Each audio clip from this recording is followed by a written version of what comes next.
Welcome to today's Meet the Instructor podcast. Today joining us, we have Kelly Byrne. Hello, hello. So Kelly, can you tell us what got you involved in emergency services?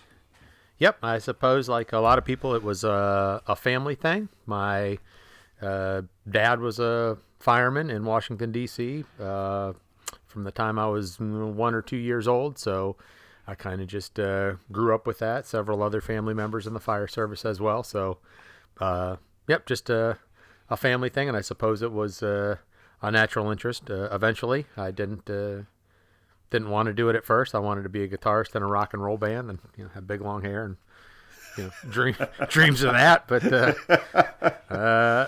then in high school, I joined the volunteer fire service, and kind of been with it ever since. Oh, excellent. So why don't you tell us about your career then? You said you started as a volunteer? I did, yeah. I started in high school as a high school cadet and volunteer in Montgomery County, Maryland. That was in 1992, I guess. And I enjoyed it and did well there. So it was, I was happy to excel at something. So I went for it. So, and it's also where I got my first interest in rope as well. So I saw the tech rescue guys came in and taught us knots as a cadet, and I was like, oh man, it's the coolest thing ever. I need to be one of those guys. So, but I started there in 92. Stopped for a little while I was in the Army. I was an Airborne Infantryman for a little while with the 82nd Airborne. Got out of there and worked for Baltimore County, Maryland in 1999 for not quite a year, and then got hired on Washington, D.C. Fire Department, which is where I wanted to be. So I've been there since then. I was appointed to a nice ladder truck, busy ladder truck at first. And in 2003, went to Rescue Squad 2. It's a heavy rescue.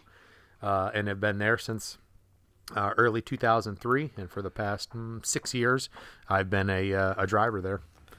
Oh, that's awesome. It's kind of the dream gig, huh? Yeah, totally. Yeah. I get to do a lot of fun things with a lot of great guys. Excellent. So it kind of maybe going more in depth about any of the specialty teams or units that you're involved with in DC.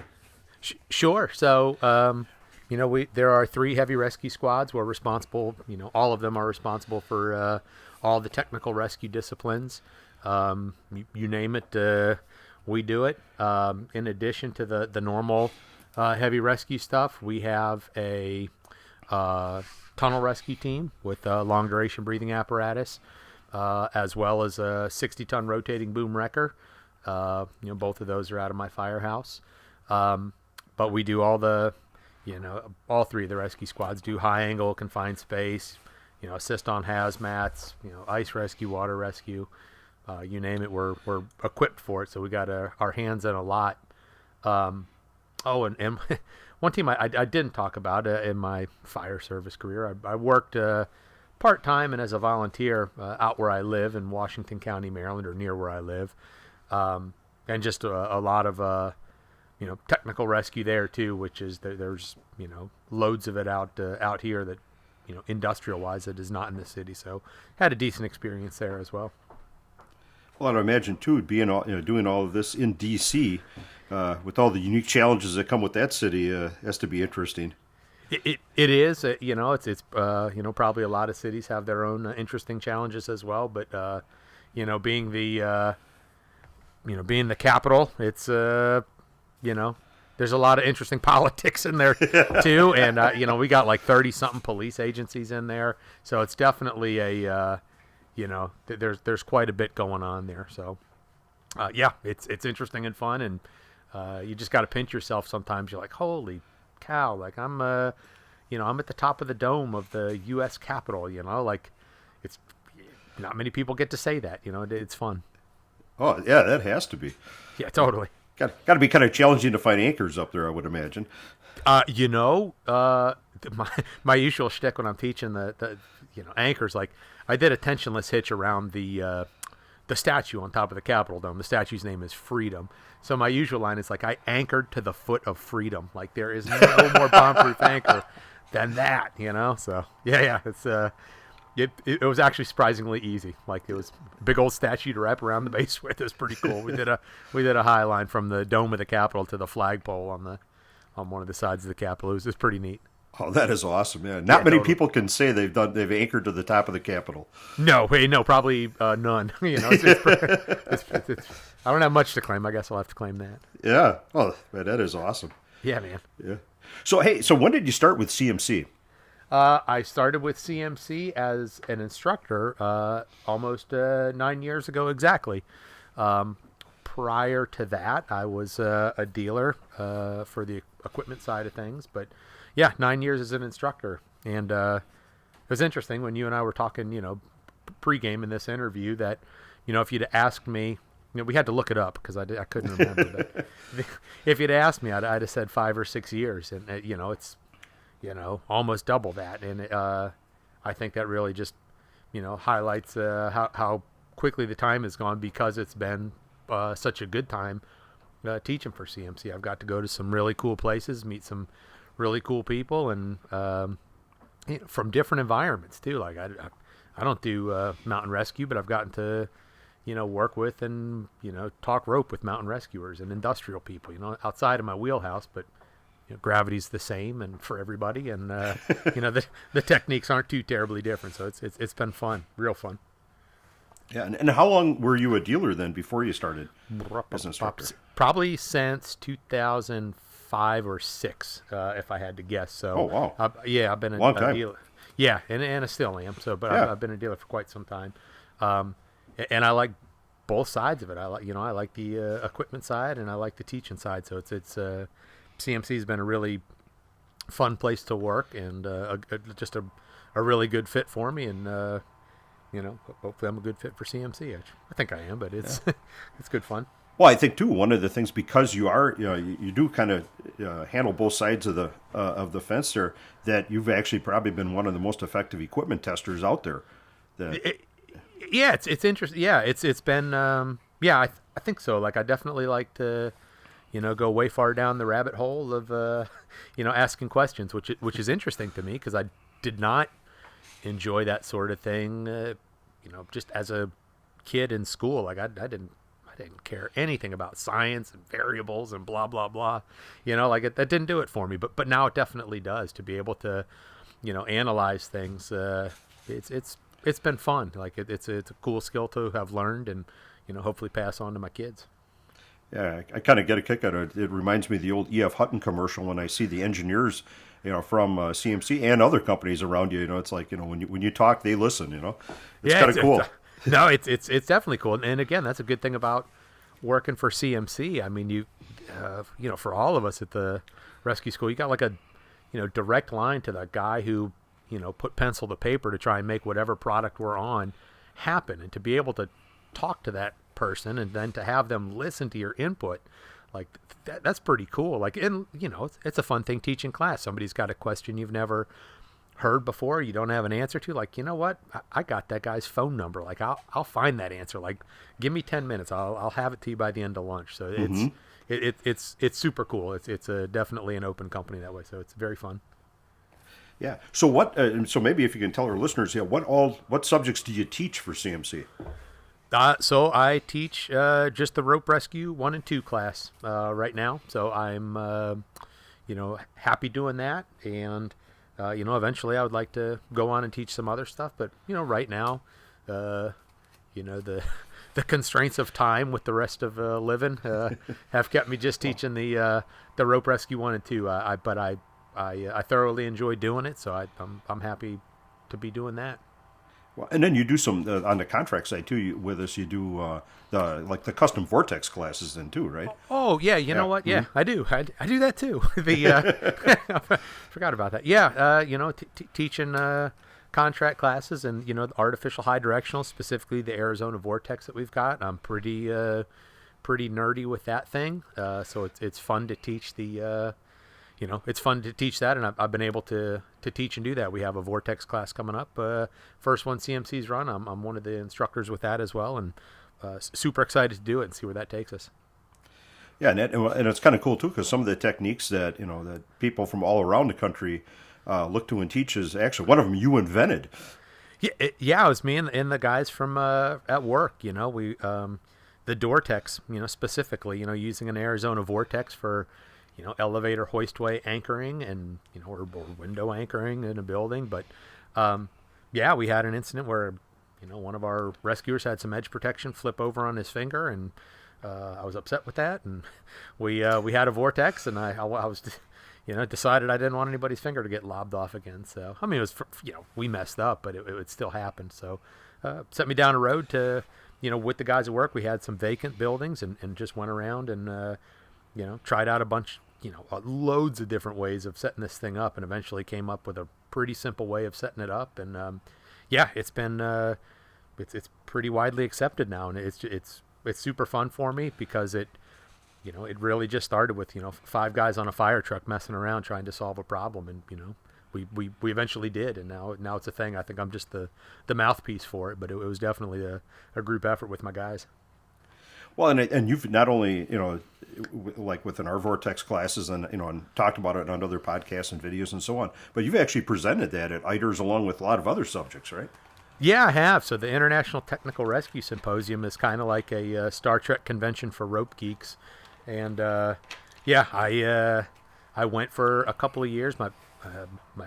Maybe my second or third year there. Somebody the year prior said, "Man, you should present on." I was talking bailout stuff, firefighter escape, and I didn't think I had much to offer in that realm. And this guy's like, "Oh man, it would totally be appropriate." The glacier rescue and snow rescue, like those guys are using lightweight anchors and small rope. Like you probably have something to offer. So I did it with that kind of that encouragement, and so first presented on escape stuff, and then presented on aerial ladders. Then I put load cells in the legs of a Vortex to measure where all my forces were going, which was very cool to me. And then I also presented on Bolins, a bunch of different pole tests and security tests on a Bolin. So I was super pleased. I've got another one waiting. I don't know what year I'll get motivated enough to do it, but it's a load of work, but you always learn so much doing it. So it's super fun for me. Well, and I've sat through the presentations. They're awesome, and that's a pretty intimidating group too to go in front of. Well, yeah. Well, thank you first, but yeah, secondly, I mean, crazy nerves going up there. You're looking out there. You're like, man, I read your article last month. I learned from your book, and I've learned from your research, and you took a class from you, and you're like, man, I hope I got something to offer. So my trick has been to pick a topic that I know that nobody has presented on before, so nobody can throw a red flag at me. I know I know for at least a year I'm the king of it. I might get crushed the next year, but for that year I'm top of the mountain, baby. Yeah. So you're saying that you'll never present on Prussics then? I will never present on Prussics or webbing or nothing like that. I gotta pull one out of thin air and make it happen. There you go. Yeah, man. So what do you like most about teaching?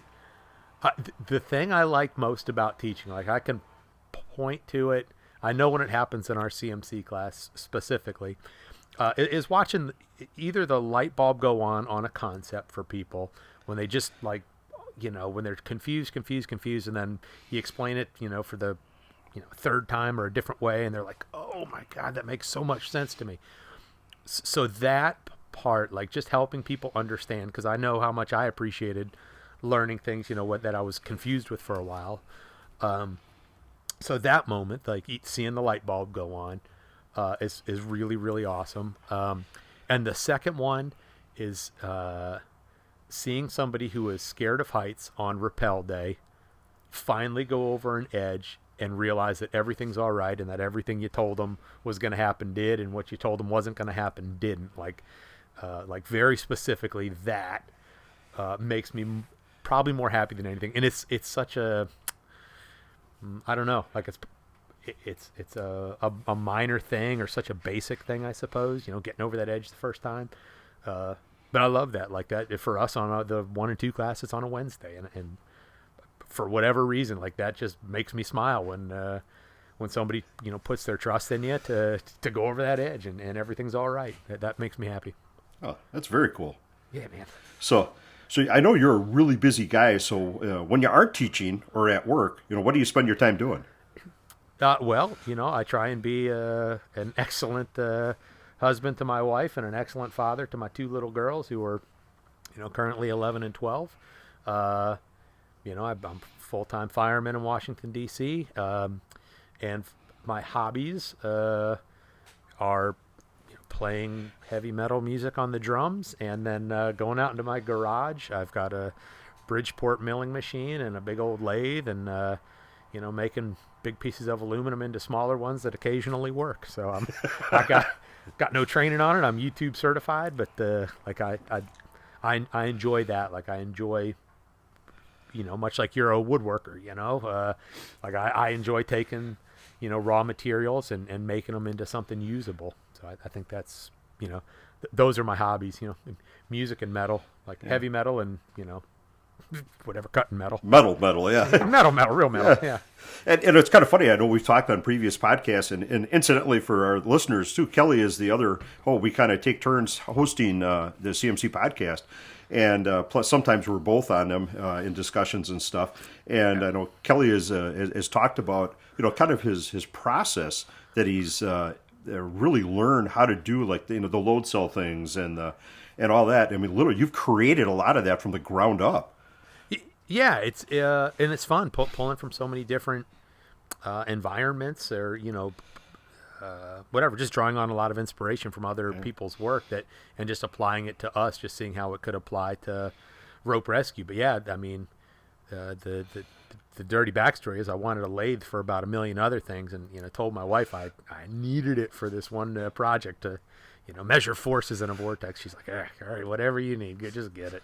So, and it just kind of grew from there. So, but yeah, it's fun just to be able to make it and to learn stuff in the process. A lot of these things I did for eiders, part of it was I wanted to learn. Like I could have, with the vortex, I could have put them on, bathroom scales, but I decided I didn't want that. I wanted to learn, how load cells worked and how to, run a program to make load cells work. I didn't know any of that stuff prior. And now, I've since forgotten it, but I could get it back pretty quickly. So, it's been fun. I just wanted to learn stuff.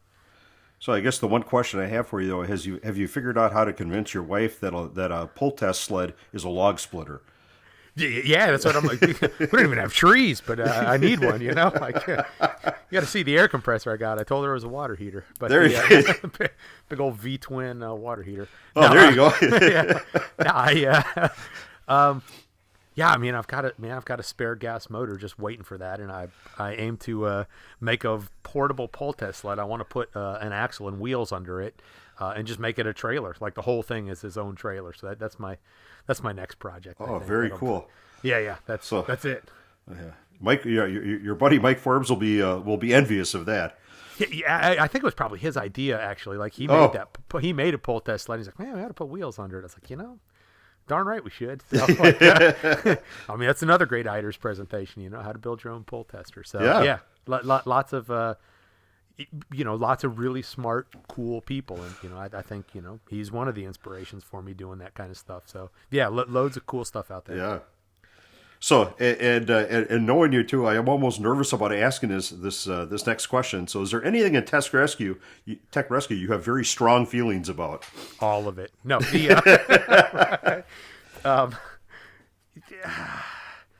No is the short. Like no, I'm moldable, and I'm always willing to change my mind. I definitely am data driven though, and I can point to numbers and tests I've done. I think a lot of people, call me and ask about like aerial ladder stuff. I presented on using aerial ladders with rope rescue, and I am strongly opposed to that. Unless somebody tells me it's good. I'm not an engineer, but if an engineer said, "Look, man, you're worrying about nothing," I would accept that, But nobody's told me that yet, and I can point to, but I can point to numbers on the the load cells that I put around and show that it exceeds the tip load. So I guess if anything, probably that aerials and rope rescue. I feel strongly about that, but the fun thing is when you get in way deep into it, I don't know. You could pretend to feel strongly about something. I talked about that, I think, on the podcast we recorded recently. Tell me what side you want me to pick, and I'll defend my position. I'll feel strongly about whatever you want. But no, nope. I'm open to all of. I'm open to being wrong. I hope I'm wrong about aerials. Like those things are, awesome. They're super great big high points that we use all the time. But I guess if anything, ropes and aerials, don't do it. Okay. Short answer. So kind of the next logical question is, what do you see as the future for tech rescue, or in the future? Yeah. I don't know. I knew that question was coming, but I don't have a good answer, and here's probably why. Like I think if I have a strong suit, it's that I can take an existing thought or idea and twist it and mold it into something new. Coming up with a new idea, out of thin air, I don't have that ability. Most of my stuff is usually just a twist on somebody else's thoughts. But future rope rescue, I don't know. The easy one's to say smaller rope, I suppose, as rope gets stronger. And more abrasion resistant, be able to just go with a smaller rope, which just means, for the fire department, instead of carrying 1,000 feet of rope, we're going to carry 4,000 feet of rope. It's smaller, but we got to fill up the same compartment. But I think that would be it. But I don't have a great answer for that. Yeah. I just next new product, I'll use it off label and figure out a new way to do it, I suppose. Yeah, there you go. Well, and I think one of the things we've talked about on another podcast too, and you were at IDERS that year. It was kind of funny when G11 came out. Everyone was, "Hey, this is great, G11," and everyone else is, "Yeah, so what? Where's T9?" And right. so I think you hit it right on the head with the smaller diameters and possibly even stronger. Yeah, I think so, and I think in 40 years the fire service will catch up. But that's just the nature of the beast. But I'm happy. A lot of them are going to 11 mil now. It means they're embracing that change, and I think that's a good thing. Yeah, I would agree. So, Totally. Well, hey, thanks very much for joining us. Hopefully, our listeners got to know a little bit more about you today, and hopefully, students or prospective students will know you a little bit better. Yep, I hope so. And if they can reach out in advance of whatever class they're taking and I'm teaching, and I'm happy to chat with them on the front end or the back end. I'm easily reachable and happy to do it. Excellent. Hey, thanks so much. All right, Doug. Talk to you soon. Okay.